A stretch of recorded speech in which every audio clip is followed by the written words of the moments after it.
PS news में आपका इस्तकबाल है। मैं हूं आपका दोस्त मोहम्मद जावेद। हम रखिए खबरों पे नजर, आप रखिए खबरनामे पे नजर।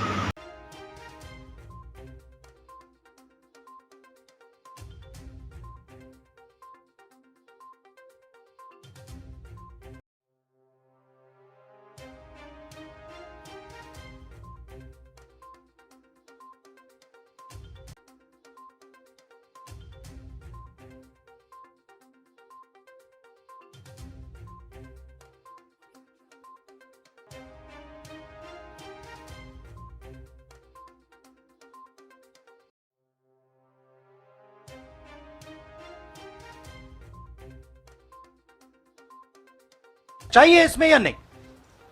नरेंद्र मोदी एक्सरे कराने से क्यों डर रहे हैं? इसमें लोगों को बांटने की बात नहीं है, इसमें जो हक लोगों का है उनको देने की बात है। अब मुझे यह बात समझ नहीं आ रही कि हिंदुस्तान के जो प्रधानमंत्री हैं एक्सरे क्यों नहीं करा रहे हैं, एक्सरे करने से क्यों डर रहे हैं, और जहां भी जा रहे हैं आप नोटिस कीजिए कहीं ना कहीं डिस्ट्रैक्ट करने की बात कर रहे हैं। कभी